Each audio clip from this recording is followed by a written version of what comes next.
For the longest time, I became a fairly jaded horror movie fan who had grown tired of the cookie cutter horror movies that studios are churning out month after month after month. So it was a huge surprise when I saw uh, Alexander Bustillo's and Julian Maury's 2007 film Inside, which was probably the first horror film to actually genuinely disturb me. Not in the terms of the gore and the violence, but just the overall feel and situation that the characters are engaged in. The film is about a pregnant woman who is home alone and is tormented and stalked by a crazed woman. And as the film progresses, we find out who she is and what she wants. And in the end, it was quite unsettling, to say the least.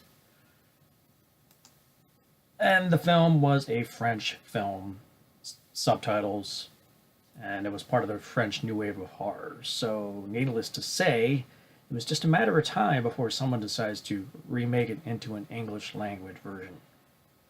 And here we are with the English language version of Inside.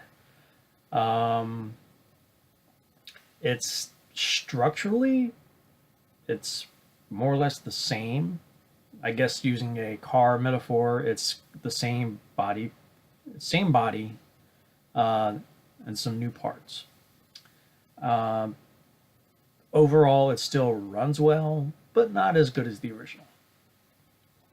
In this one, there are some differences that I actually liked and I thought improved upon some of the things from the original film. And of course, since I want this to be a spoiler-free review, I'm not going to go into too much detail about things.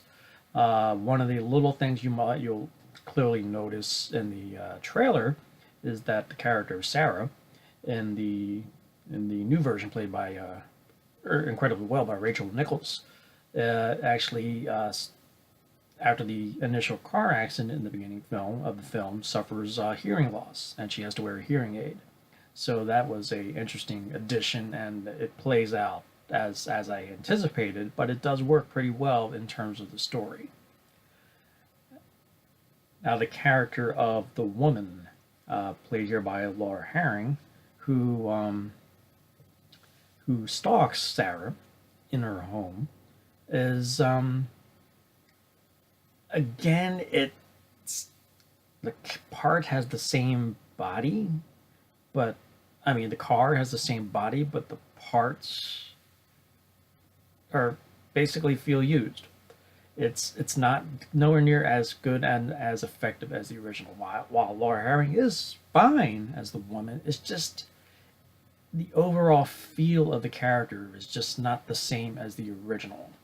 And the original, what this new film suffers from is the unnecessary need to over explain things and overdo things. And in the original, we obviously got the sense that there's something wrong with this woman, but we gradually don't get the sense of what level she's willing to go to get what she wants. In this one, you it just seems kind of overdone.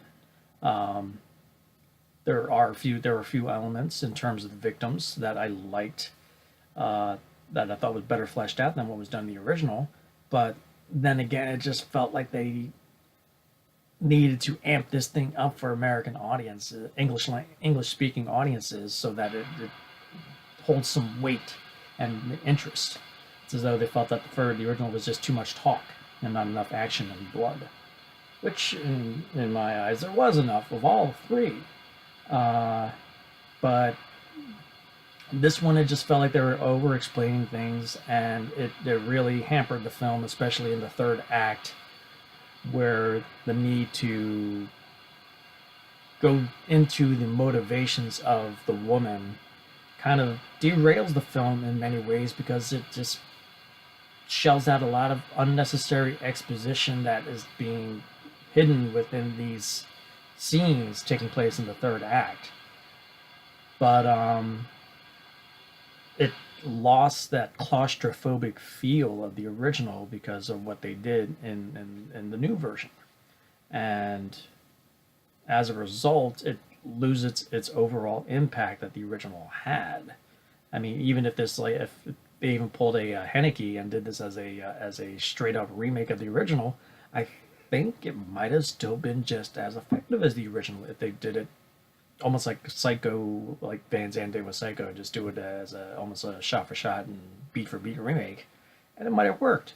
But here it's just too much of a need to over explain things and kowtow to the horror audience, and it just undermines what the original was. And I'm not going to give anything away.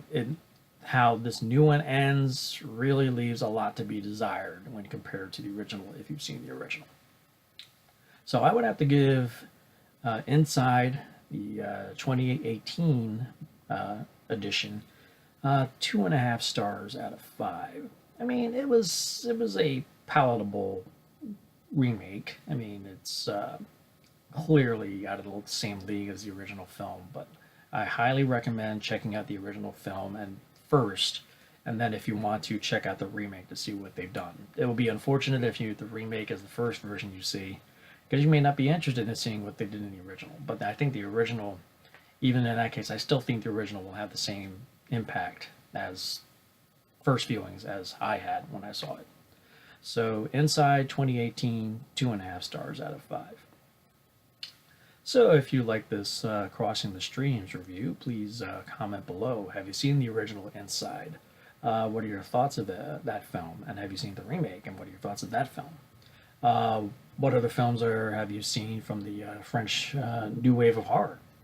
And please comment below and let me know.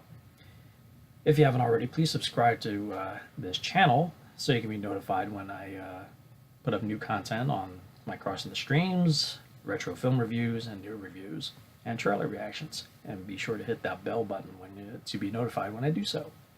And please consider becoming a Patron and on that Patron.com, so I can continue to bring you more reviews, insight, and me in the near future. So until next time, my friends, see you at the movies.